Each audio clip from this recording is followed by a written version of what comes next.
Saya mau tanya tentang ruqyah. Saya sudah ngikuti ruqyah 4 kali, tapi sampai sekarang belum bisa keluar juga jinnya.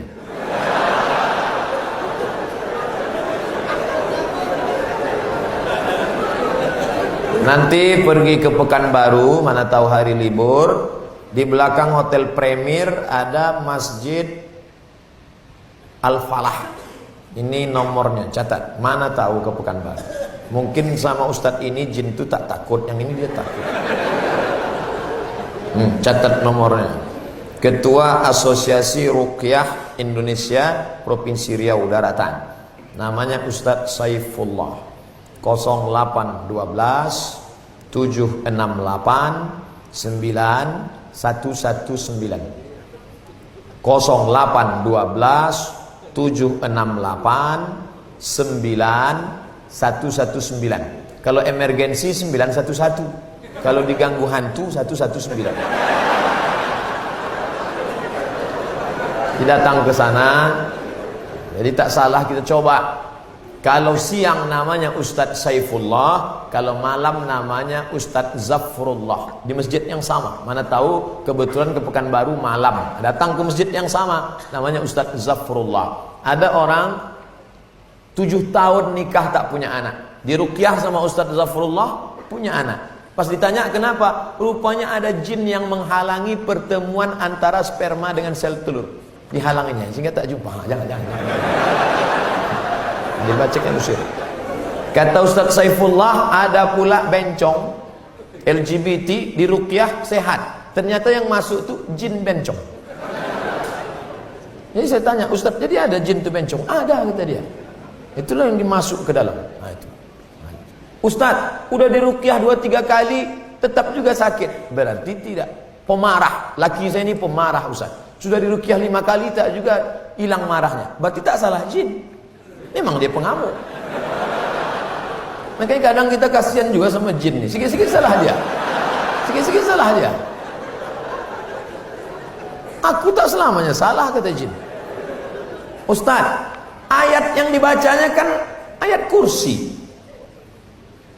Coba saya dengar yang dibacanya itu ayat kursi. Kenapa kita yang baca, kenapa jin itu tak keluar? Ini bukan masalah pistolnya, tapi man behind the gun. Orang yang punya pistol.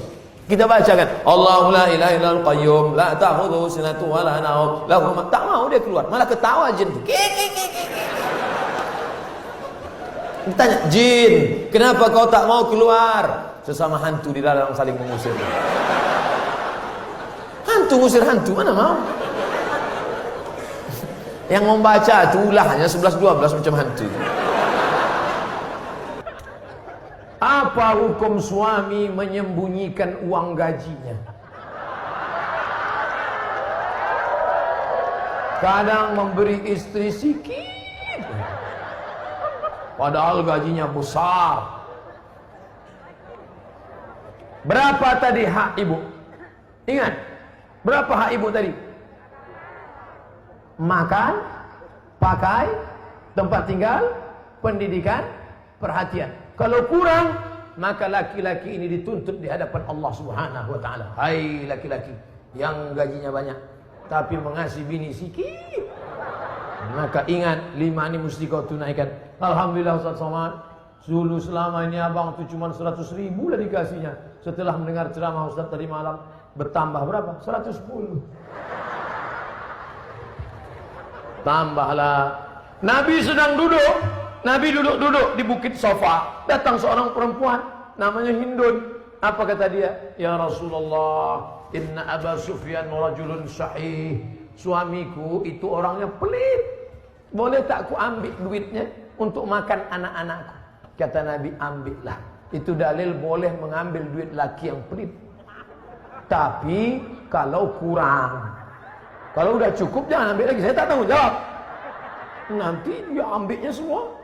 Pas ditanya, kenapa kau ambil? Kata Ustaz Somad tadi malam. Misalnya standar di sini sebulan 3 juta. Laki cuman mengasih 1 juta. Maka ibu boleh ambil 2 lagi. Kenapa? Karena itu keperluan.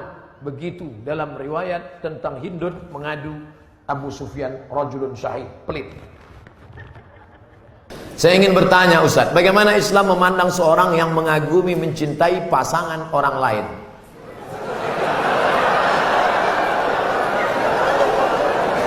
Bagaimana pula jika orang itu memiliki perasaan yang sama dengan kita?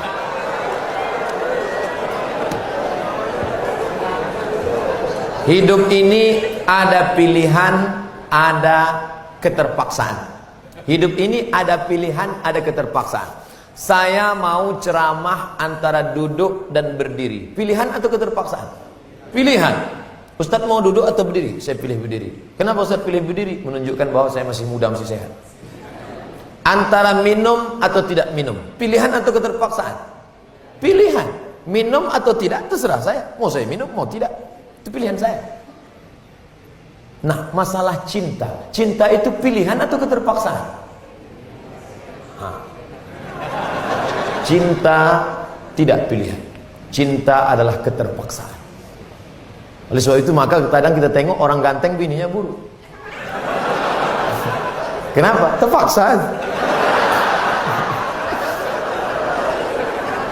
Cinta tak bisa memilih.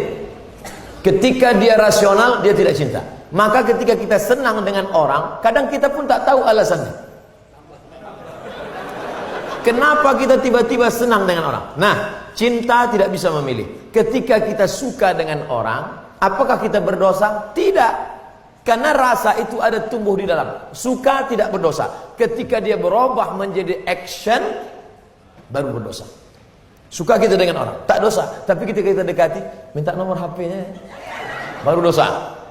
Lalu cinta itu apa? Cinta kepada anak gadis orang belum menikah, kita bisa nikahi dia. Yang jadi masalah bagaimana kalau cinta sama bini orang? Oleh sebab itu maka rasa itu mesti dibuang, karena dia adalah bagian dari ujian. Ujian. Jangan dipeturutkan. Dipeturutkan, didekati, apalagi sekantor. Witing trisno jalaran suko kulino. Kita tumbuh hanya sering kena. Berawal dari 6. Pertama, nazratun, pandangan. Setelah lama memandang, fabtisamun, senyum. Setelah senyum, fasalamun, selamat pagi, good morning. Setelah salam, fakalamun, kerja di mana? Di BP, sekantor ya. Setelah fakalamun, famau'idun, janjian. Bisa ketemu kita nanti siang? Oke. Sukanya makan apa? Ayam panggang. Sana kalau gitu. Iya. Faliqaun, pertemuan. Setelah pertemuan, bekerjalah setan, lalu kemudian makan bersama, makan siang. Apa kata orang Inggris? No free lunch. Tak ada makan siang yang gratis. Akhirnya terjadilah apa yang terjadi. Maka kalau ada bibit-bibit itu terasa di dalam, tekanlah dia, jangan lagi pandang, jangan diperturutkan. Itulah nilai jihad. Bukan jihad berdarah-darah melawan Belanda, tapi jihad hawa nafsu yang justru jauh lebih besar. Melawan meriam Belanda banyak orang tahan, meriam Belina payah. Bagaimana hukum kita sholat berjamaah di suatu lapangan, terus sopnya putus-putus? Mohon penjelasannya Pak Ustaz. Sawus sufuf, luruskan sop. Fa inna taswiyatas sufu min tamamis sholah. Lurusnya sop bagian dari kesempurnaan. Sholatnya sah, tapi kurang sempurna. Sholat tadi berjamaah di sini sah, tapi kalau putus-putus kurang sempurna. Imam, luruskan dulu, tengok. Saya sholat di Masjid Istiqomah di Bengkalis. Apa kata imam? Luruskan sholat, matikan HP.